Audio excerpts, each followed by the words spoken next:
الحمد للہ رب العالمین والصلاة والسلام علی سید الانبیاء والمرسلین اما بعد اعوذ باللہ من الشیطان الرجیم بسم اللہ الرحمن الرحیم۔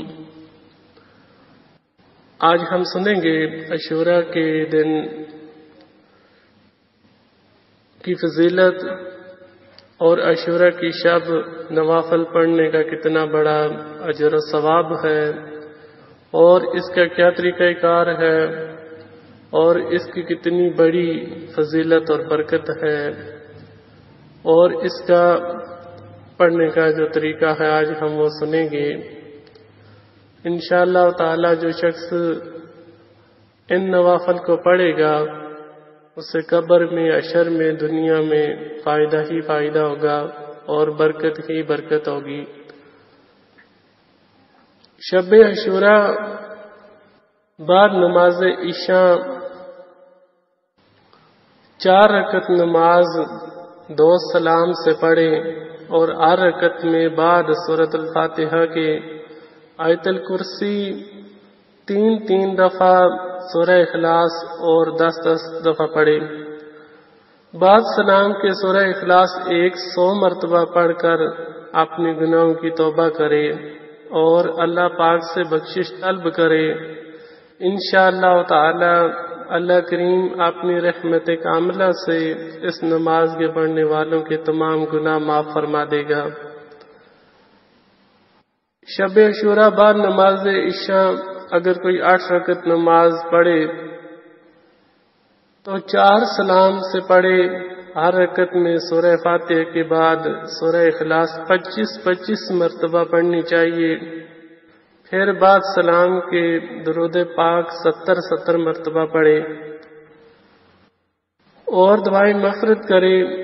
اللہ رب العزت اس نماز کے پڑھنے والوں کی قبر کو روشن کرے گا اور عذاب قبر سے محفوظ رکھے گا اور بروز حشر اسے مغفرت عطا ہوگی۔ اور اگر شب عاشوراء عشاء کی نماز کے بعد 4 رکعت نماز 2 سلام سے پڑھے اور 8 رکعت میں بعد سورۃ الفاتحہ کے سورہ اخلاص 5 مرتبہ پڑھے تو یہ نماز پڑھنے والے کی تمام گناہ بخش دیے جائیں گے۔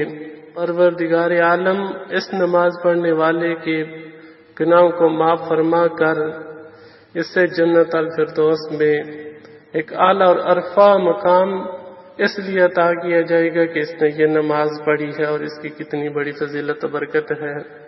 اللہ تعالیٰ میں بھی اس نماز کو پڑھنے کی توفیق فرمائے، ان نوافل کو، اور بزرگان دین رحم اللہ تعالی ان نوافل کی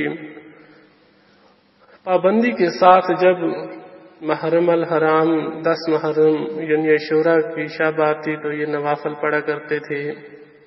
عاشوراء کی شب نماز عشاء کے بعد اگر کوئی 4 رکعت نماز 2 سلام سے پڑھے اور بعد سورۃ الفاتحہ کے 8 رکعت میں آیت الکرسی 3 دفعہ اور سورۃ الاخلاص 3 مرتبہ پڑھے اور بعد سلام کے سورہ اخلاص 100 مرتبہ پڑھے تو انشاءاللہ تعالی اللہ کریم اس کے پڑھنے والے کو بیشت میں ہر قدم کی نعمت سے نوازے گا۔ اللہ تعالی ہمیں بھی عاشوراء کی شب نوافل پڑھنے کی توفیق فرمائے اور اچھی بات سن کر دوسروں تک اللہ تعالیٰ ہمیں پہنچانے کی بھی توفیق فرمائے۔ آمین بجائے النبی الامین صلی اللہ تعالی علیہ وآلہ وسلم۔